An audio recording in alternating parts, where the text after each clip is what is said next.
कर्जमाफी संदर्भात एक सब कमिटी तयार आहे। 40 लाख शेतकऱ्यांना काहीही न करता यावेळेस काहीही न भरता कर्जमुक्ती मिळेल। निवडणुका डोळ्यासमोर न ठेवता आम्ही कर्जमाफी केलेली आहे, मुख्यमंत्री फडणवीसांची प्रतिक्रिया। जालन्यामध्ये परतूर या ठिकाणी काँग्रेसचा जनाक्रोश ट्रॅक्टर मोर्चा। जालन्यामध्ये कर्जमाफी विरोधात काँग्रेसचा यल्गार। महिला पदाधिकाऱ्यांनी चूल मांडून सरकारचा निषेध केला। रेल्वे स्थानकापासून उपविभागीय कार्यालयापर्यंत मोर्चा, तर सरसकट आणि संपूर्ण कर्जमाफी करण्याचीही मागणी आहे। फडणवीस सरकार यंदाच्या अधिवेशनामध्ये महिला शेतकरी सक्षमीकरण विधेयक येण्याची शक्यता आहे। महिला शेतकऱ्यांना आर्थिक आणि सामाजिक दृष्ट्या सक्षम करण्यासाठी महत्त्वाच्या तरतुदी होणार आहेत। एल निनोचा प्रभाव लक्षात घेऊन टास्क फोर्स तयार केली आहे। शेतकऱ्यांनी सरकारच्या सल्ल्यानेच पेरणी करावी, अन्यथा दुबार पेरणीचं संकट उडावेल, मुख्यमंत्री फडणवीसांचं आवाहन। केरळ ते तळ कोकण असा वेगवान प्रवास करणाऱ्या मान्सूनचा वेग सध्या कमालीचा मंदावला। सिंधुदुर्ग जिल्ह्यातील नदी नाले अजूनही कोरडे ठाकेत। भात पेरणीसाठी शेतकऱ्याला चांगल्या पावसाची प्रतीक्षा आहे। कोकणामध्ये सध्या पावसाचा लपंडाव सुरू आहे। कडक ऊन आणि ढगाळ हवामानामुळे उकाडा निर्माण होत असल्यानं नागरिक हैराण झालेत। 15 जून पासून कोकणामध्ये पावसाची शक्यता आहे। जळगावच्या 40गावमध्ये रोहिणी नक्षत्र ठरलं निराशाजनक। पाऊस लांबल्यानं खरीप पेरण्या खोळंबलेल्या आहेत। शेतकऱ्यांच्या मृग नक्षत्राकडे नजरा लागल्यात। 100 मिलीमीटर पाऊस झाल्याशिवाय पेरणी करू नये, कृषी विभागाचं आवाहन। जळगाव जिल्ह्यामध्ये 21,000 हेक्टरवरती पेरण्या पूर्ण। कृषी विभागाची माहिती, आतापर्यंत 20,401 हेक्टर या क्षेत्रावरती कापसाची लागवड। शेतकरी आता समाधानकारक पावसाच्या प्रतीक्षेत। पुण्याच्या गोंडुबरेमध्ये कृषी विभागाचे प्रात्यक्षिक प्रशिक्षण, गादी वाफ्यावरती रोपवाटिका आणि बीज प्रक्रियेचं मार्गदर्शन। आधुनिक पद्धतीमुळे भात उत्पादन वाढीची शेतकऱ्यांना अपेक्षा। गोंदियामध्ये मान्सूनपूर्व पावसाची वादळी वाऱ्यासह दमदार हजेरी। पावसामुळे नागरिकांना उकाड्यापासून दिलासा, मात्र धान कापणी अंतिम टप्प्यात असताना पावसामुळे शेतकऱ्यांची मात्र चिंता वाढली। राज्यामध्ये मोसमी पावसाची वाटचाल काहीशी संथ गतीनं सुरू असल्यानं उन्हाचा तडाखा वाढणार आहे। तापमानामध्ये 2 ते 3 अंशांनी वाढ होण्याचा अंदाज आहे। मुंबई, पालघरसह ठाण्यामध्ये उष्ण आणि दमट वातावरणाची नोंद करण्यात आली आहे। परभणीसह मराठवाड्यातील अनेक जिल्ह्यांना उष्णतेचा येलो अलर्ट। परभणी जिल्ह्यामध्ये तापमानाचा पारा 40 अंश सेल्सिअसवर। धाराशिव जिल्ह्यामध्ये पाणी टंचाई निर्माण। जिल्ह्यातील 128 गावांना आणि 12 वाड्यांना टँकरद्वारे पाणी पुरवठा। या गावांना पाणी पुरवठा करण्यासाठी 208 विहिरीही अधिग्रहित। हवामान बदलाच्या पार्श्वभूमीवरती पुण्यातील धरणांचे तांत्रिक सर्वेक्षण केलं जाणार आहे। खडकवासलासह 8 धरणांची CWPRS कडून तपासणी, तर वर्षभरात अहवाल तयार करून जलसंपदा विभागाकडे सादर केला जाणार। अकोला जिल्ह्यातील अकोटमध्ये युरिया खरेदीसाठी शेतकऱ्यांचे हाल। रात्री 3 वाजेपर्यंत रांगेमध्ये उभे राहण्याची शेतकऱ्यांवर वेळ आलेली आहे। प्रशासनाच्या कारभारावरती त्यामुळे शेतकऱ्यांकडून प्रश्न उपस्थित केले जात आहेत। नाशिकच्या येवला कृषी उत्पन्न बाजार समितीमध्ये शासकीय दरापेक्षा कांद्याला कमी दर। शासकीय कांदा खरेदी केंद्र सुरू करण्याची शेतकऱ्यांची मागणी। वाशिम जिल्ह्यातील बाजार समित्यांमध्ये हळदीचे वेगवेगळे भाव आहेत। वाशिममध्ये कांडी हळदीला 14,200, तर रिसोडमध्ये 13,250 रुपयांचा दर। दरातील फरकांमुळे शेतकऱ्यांचे बाजारभावांकडे लक्ष आहे। जळगावमध्ये भाजीपाल्याची आवक घटली आहे। 40गावमध्ये भाजीपाल्याचे दर दुपटीने वाढल्यात। अवकाळी पाऊस आणि बदललेल्या हवामानामुळे दरांवरती परिणाम झालाय, तर दर वाढल्यानं सर्वसामान्यांचं बजेट कोलमडलंय।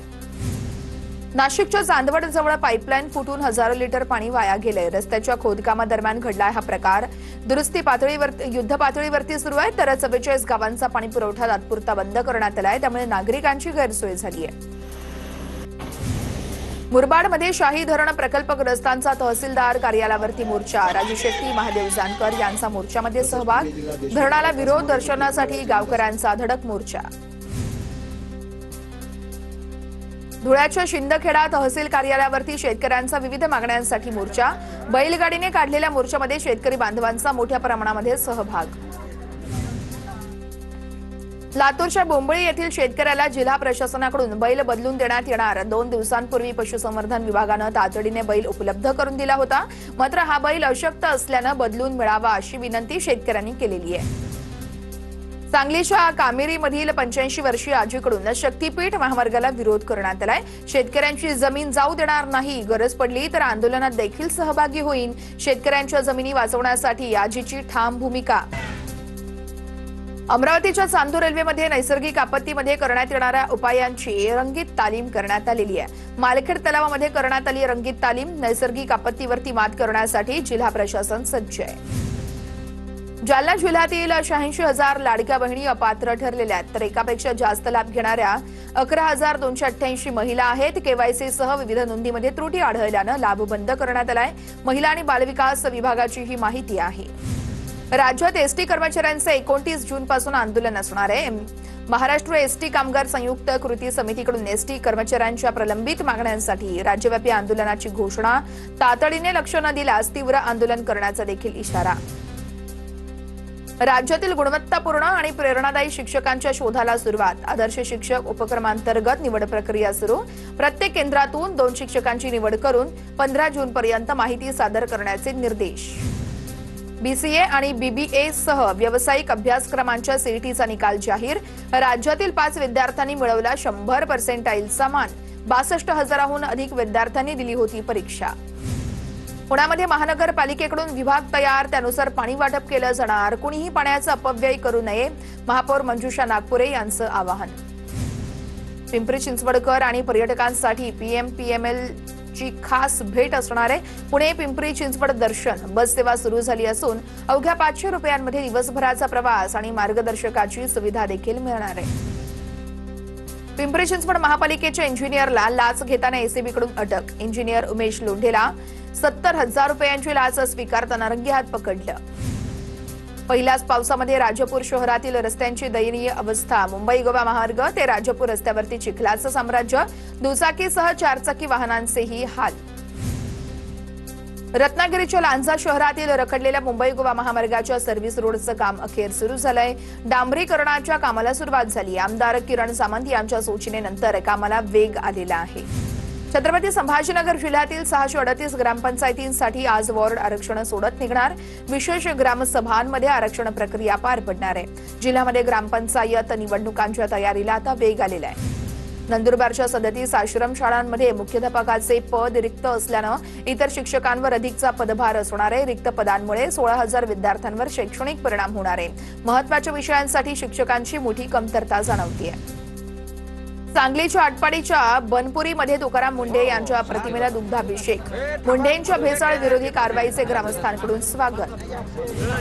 शिर्डीमध्ये एफडीएच्या कारवाईनंतर उत्पादक आणि विक्रेते धास्तावलेत। बहुतांश दुकानांमध्ये पेढ्यांवरती पॅकेजिंग, विक्री दर आणि एक्सपायरी डेट लावण्यात आली आहे। बुलढाण्यातील शेगावच्या प्रसिद्ध कचोरी सेंटरवरती अन्न आणि औषध प्रशासनाचा छापा। कचोरी बनवण्यासाठी वापरण्यात येणाऱ्या कच्च्या मालाचे नमुने घेतले। भेसळयुक्त पदार्थ आढळल्यास कारवाई केली जाणार आहे। नागपूर जिल्ह्यातील वळणी गावात महिला कमांडोंच्या पथकाकडून गस्त घालण्यात येते। 40 महिला कमांडोंकडून सुरक्षेसाठी रोज गावात गस्त घातली जाते। अवैध दारू विक्री थांबावी, भोंदूबाबाला बळी पडू नका, महिलांवरील अत्याचार थांबावेत यासाठी या महिला कमांडोंनी कंबर कसली आहे। गडचिरोली जिल्ह्यामध्ये गॅसचा तुटवडा कायम आहे। प्रत्येक ठिकाणी मर्यादित प्रमाणामध्ये डिझेल मिळत असल्यानं शेतातील कामं खोळंबली आहेत। 15 तारखेपर्यंत डिझेल उपलब्ध न झाल्यास शेतकरी आंदोलनाच्या तयारीत आहे। भुसावळच्या रेल्वे स्टेशनवरती पडलेले वडे पुन्हा विक्रीचा व्हिडिओ व्हायरल झालाय। व्हिडिओ व्हायरल झाल्यानंतर रेल्वे विभाग ऍक्शन मोडवरती आलाय। भुसावळ रेल्वेच्या तपासणी मोहिमेत 305 अनधिकृत विक्रेते 67 जणांकडून 97,000चा दंड वसूल करणार। सांगलीत माथाडी कामगार नेत्याच्या नातवावरील गोळीबार प्रकरणी हमालांचं काम बंद आंदोलन। कृषी उत्पन्न बाजार समितीमध्ये व्यवहार बंद पाळून यावेळेस निषेध व्यक्त करण्यात आलेला आहे। वाशिममध्ये गेल्या 6 ते 7 दिवसांपासून सेतू सुविधा केंद्राची वेबसाईट बंद आहे। काम रखडल्यानं नागरिकांमध्ये संतापाचं वातावरण आहे। शालेय विद्यार्थ्यांनाही फटका बसतोय। इंग्लंडच्या काउंटी क्रिकेटमध्ये रत्नागिरीचा अविराज गावडे पुन्हा चमकलाय। लंडन टायगर संघाच्या विरुद्धच्या पहिल्याच सामन्यामध्ये अविराज गावडेची अष्टपैलू कामगिरी बघायला मिळाली आहे। लातूरच्या अहमदपूरमधील शासकीय गायरान जमिनीवरील अतिक्रमण हटवलं। तहसील कार्यालय, नगरपालिका आणि पोलिसांकडून संयुक्त कारवाई। दक्षिण महाळुंगे एमआयडीसी पोलीस ठाण्याच्या हद्दीमध्ये अनधिकृतपणे सुरू असलेल्या अवैध हातभट्ट्यांवर कारवाई। जेसीबी चालवून 6 हातभट्ट्या नष्ट केल्या। कारवाईमुळे परिसरातील अवैध धंदेवाल्यांचे धाबे चांगलेच दणाणलेत. पुण्यातील पिंपरी चिंचवडमध्ये पोलिसांकडून सोनसाखळी चोरांचा फिल्मी स्टाईल पाठलाग. 2 पोलिसांकडून चोरटा जेरबंद. कारवाईचा थरार सीसीटीव्ही कॅमेऱ्यामध्ये कैद. लातूरच्या बस स्थानकामध्ये महिला प्रवाशांचे दागिने चोरणाऱ्या एका महिलेला पोलिसांकडून अटक. आरोपी महिलेकडून चोरीला गेलेले दागिनेही जप्त. इगतपुरीतील वाळविहीर फाटा परिसरात 3 जणांनी खुर्ची विक्रेत्यास लुटलं. 11 प्लास्टिक खुर्च्या आणि 89,300 रुपये रोकड लंपास केली आहे. घोटी पोलिसांनी अवघ्या 30 मिनिटांतच या आरोपींना बेड्या ठोकलेल्या आहेत. नालासोपाऱ्यामध्ये एटीएसची कारवाई आहे. अंमली पदार्थाविरोधात मोठी कारवाई करण्यात आली आहे. नायजेरियन नागरिकाकडून 1,39,278 ग्रॅम कोकेन जप्त करण्यात आलेल्या ड्रग्ज रॅकेटच्या आणखी धागेदोऱ्यांचा पोलिसांकडून तपास. छत्रपती संभाजीनगर जिल्हा परिषदेत सीईओ निवासस्थानाच्या दुरुस्तीच्या नावाखाली गैरव्यवहाराचा आरोप. सीईओच्या निवासस्थानाची दुरुस्ती न करता 25 लाखांचं बिल उचलल्याचा दावा आहे. 25 लाखांच्या खर्चाची चौकशी सुरू आहे. संबंधित अधिकारी आणि कंत्राटदारांच्या भूमिकेवर प्रश्नचिन्ह निर्माण झालंय.